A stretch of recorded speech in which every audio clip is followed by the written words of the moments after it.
पिछली वीडियो में आपने देखा था कि हमने इन दो नंबरों को आपस में ज़र्ब दिया और हमने तरीका आजमाया जाली की ज़र्ब का, जिसको अंग्रेज़ी में लैटिस मल्टीप्लिकेशन भी कहते हैं। इस वीडियो में हम देख रहे हैं कि ये सब हुआ कैसे और ये ठीक कैसे होता है। इस तरीके का फ़ायदा तो हम समझ गए हैं, लेकिन इसको ज़रा और तफसील से देखते हैं। मिसाल के तौर पे इन्हीं दो नंबरों को 27 और 48 को हम इस तरीके से ज़र्ब देने जाते हैं कि यहाँ 27 लिख दिया, यहाँ 48 लिख दिया, ये आपस में ज़र्ब हो रहे हैं। इसको ठीक से कर देते हैं। तो 7 को 8 से जब हम ज़र्ब देते हैं तो आ जाता है 56 और 56 का हम 5 यहाँ लगा देते हैं। तो 8 को 2 से ज़र्ब देंगे तो 16, 16 में 5 जमा करेंगे तो 21। अब हमने 4 को इस 27 से ज़र्ब देना है और इसके लिए पहले हम यहाँ ये खाना भर देते हैं, क्योंकि ये 4 नहीं 40 है। तो 4 को हम पहले ज़र्ब देंगे 7 से, जो कि आ जाता है 28। अब मुझे यहाँ 2 लिखना है, क्योंकि 2 हम आगे भेज देंगे अगली कतार में, और यहाँ ये पहले से 5 लिखा हुआ है तो पहले इसको काट देते हैं। हमने यहाँ अब 2 भेज दिया। तो 4 को 2 से ज़र्ब देंगे तो आ जाएगा 8, और 8 में 2 जमा किया तो आ जाएगा 10। अब हम इनको जमा करेंगे तो हमारे पास जवाब आ जाएगा 6, 8 में 1 जमा हुआ 9, 2 में 0 जमा हुआ 2, और ये आ गया ये 1। तो इस तरह से भी हम ये जवाब निकाल सकते थे, लेकिन इसमें मसला क्या है?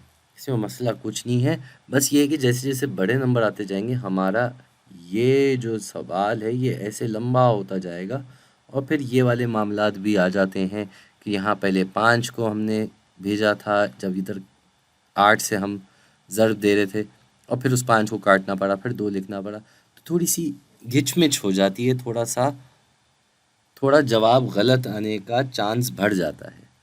तो हम यहाँ पे जाली की ज़र्ब अगर करते हैं तो इसको अगर हम समझें तो सबसे पहले तो हमने ये देखना है कि हमने ये जो जालियाँ बनाई है इसमें हम कर क्या रहे हैं। हमने अपने जवाब को हिस्सों में बांट दिया है और हम हर दफ़ा छोटे नंबरों में ही आपस में काम कर रहे हैं, तभी हमारा जवाब बड़े आसानी से निकल आया।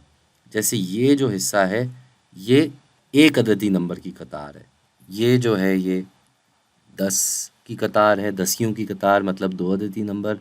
ये जो है ये पूरा हिस्सा 100 की कतार है, और ये पूरा हिस्सा 1000 की कतार है। तो अगर हम यहाँ देखें भी, जैसे हम ज़र्ब देने जा रहे थे, मिसाल के तौर पे हम इस 7 को ज़र्ब दे रहे थे पहले 8 से, तो ये 7 जो है ये महज 7 ही की मिकदार रखता है, और ये 8 जो है 8 ही की मिकदार रखता है। और जब इसका जवाब आता है 56, तो हमने ये 6 पहले इधर लिख दिया और फिर 5 ऊपर लिख दिया 56 का। लेकिन जब हम यहाँ 7 को 4 से ज़र्ब दे रहे हैं तो हमारा जवाब आता है 28। तो हमने 28 कैसे लिखा? 2 यहाँ लिखा और 8 यहाँ लिखा।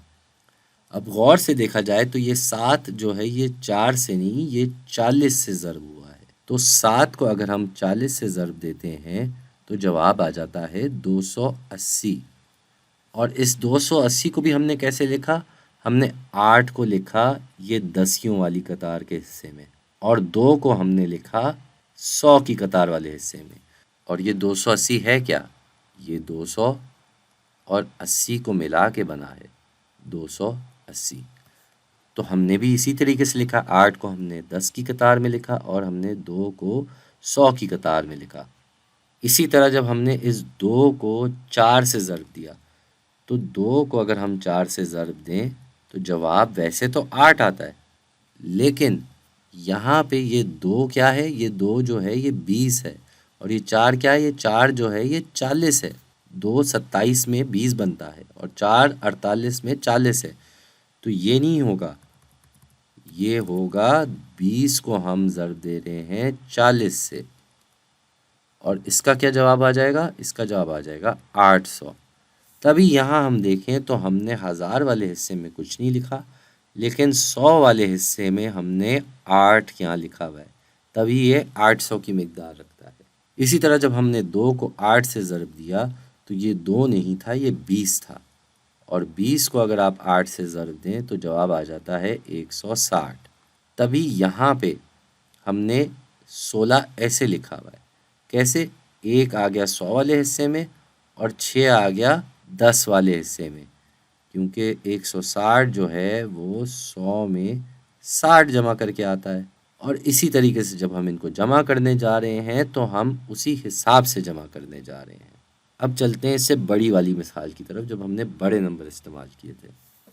अब जब हमने इधर 5479 को 787 से ज़र्ब दिया था, तो इसको अगर हम ऐसे लिखने जाते 5479 787, तो सोचें ये हम कितना बड़ा नंबर लिखते। पहले हम 7 से जमा करके यहाँ लिखते, फिर हम 8 से सबको जमा करके यहाँ लिखते, फिर हम 700 से जमा करके हम यहाँ अपना जवाब लिखते और फिर इन सबको जमा करते, तो बहुत लंबा हो जाता है ये सब।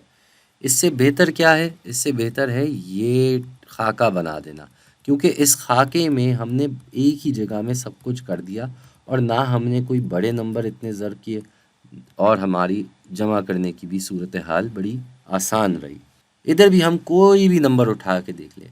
मिसाल के तौर पे हम इस 7 को पहले देख रहे हैं इस 8 के साथ, तो क्या हो रहा है? ये 60 किसकी मिकदार रखता है? ये 70 की मिकदार रखता है। और ये 8 किसकी मिकदार रखता है?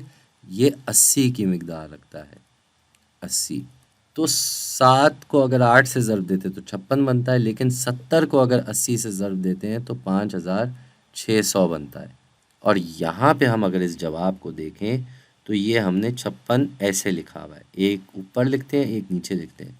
तो ये 6 किधर है? ये 6 आ रहा है 100 की कतार में, और ये 5 का आ रहा है, 5 आ रहा है 5000 की कतार में। क्यों? क्योंकि ये 5600 जो है ये 5000 और 600 को मिला के बना है, तभी इसको हमने ऐसे बांट के लिखा हुआ है। और हर नंबर को इसी तरीके से हमने लिखा हुआ है। जैसे एक और नंबर ले लेते हैं हम, ये 4 और ये 7। अब ये 4 जो है ये किसकी मिकदार रखता है? ये 400 की मिकदार रखता है, और ये 7 महज 7 ही है। तो 4 को जब हम 7 से ज़र्ब देते हैं तो हमारा जवाब आता है 28, लेकिन यहाँ 400 है तो ये जवाब हो जाएगा 2800। और ये 2800 यहाँ कैसे लिखा हुआ है? ये 4 और ये 7, तो ये हमने 28 यहाँ लिख दिया, 2 इधर 8 इधर। और ये 8 किस हिस्से में आ रहा है? 100 वाले हिस्से में आ रहा है, ये 100 की कतार है। और ये 2 कहाँ आ रहा है? ये 1000 वाले हिस्से में आ रहा है।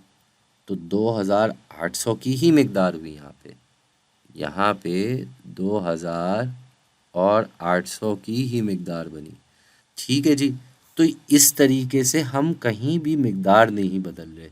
सिर्फ हमारा इससे फ़ायदा क्या होता है कि ये एक तो जगह कम लेता है, इतना सा आपको एक खाका बनाना होता है, और ये आपके इस जाली बनाने से ये सारे हिस्से बराबर तरीके से बढ़ जाते हैं। जाने से पहले एक और मिसाल देख लेते हैं। हमें इस 5 को ज़र्ब देना है इस 7 से, तो 5 को अगर हम 7 से ज़र्ब देते हैं तो कितना आ जाता है? 35। लेकिन यहाँ ये 5 नहीं है, ये 5479 का 5 है, यानी कि इसकी मिकदार हुई 5000। और इसको हम ज़र्ब दे रहे हैं किससे? 700 से, 700 से ज़र्ब दे रहे हैं। तो 5 को अगर 7 से ज़र्ब देते हैं तो जवाब आ जाता है 35। लेकिन क्योंकि ये 5000 है और ये 700 है, तो इन सब के सिफर यहाँ पे आ जाएंगे, यानी कि हमारा जवाब हो गया 35 लाख। क्या जवाब हो गया भाई? 35 लाख हमारा जवाब हो गया। तो यहाँ पे जब हमने 35 लिखा था, इस एक को हम अभी नहीं देखते क्योंकि ये एक तो बाद में जमा होके आया था। हमने ये 3 और ये 5 यहाँ लिखा था 35 पे। तो इस 3 और 5 को अगर हम देखें तो ये 5 किस हिस्से में आ रहा है? ये 5 आ रहा है लाख के हिस्से में। और ये 35 लाख कैसे बन रहे हैं? ये बन रहे हैं 30 लाख में हमने 5 लाख जमा किए हैं, तभी हमारे पास 35 लाख बन रहे हैं। तो 30 और 5 लाख जमा होके 35 लाख बनते हैं। और इस इधर भी यहाँ देखें तो 5 जो है वो लाख की कतार में लिखा हुआ है, और 3 जो है वो 10 लाख की कतार में लिखा हुआ है। तो इसकी मिकदार वही है, तभी हम अपने सही जवाब पे पहुँचे हैं, क्योंकि यहाँ कहीं भी हमने मिकदार नहीं बदली। लेकिन हमारा ज़र्ब करने का काम बड़ा आसान रहा। हम हर वक्त एक अददी नंबर ही को आपस में ज़र्ब दे रहे थे। हम जमा करते हुए भी एक अददी नंबर आपस में जमा कर रहे थे, तभी हमारे जवाब आने में कोई मुश्किलात नहीं आई। और इसकी दूसरी अच्छी बात यह है कि जब आप इन सब नंबरों को आपस में ज़र्ब दे रहे होते हैं तो उस वक्त जमा नहीं करते, और जब सारा ज़र्ब का काम हो जाता है फिर आप इनको एक एक करके जमा करके अपना जवाब लिखते हैं। तो जमा करने वाला हिस्सा और ज़र्ब करने वाला हिस्सा, ये दोनों अलग अलग काम करते हैं।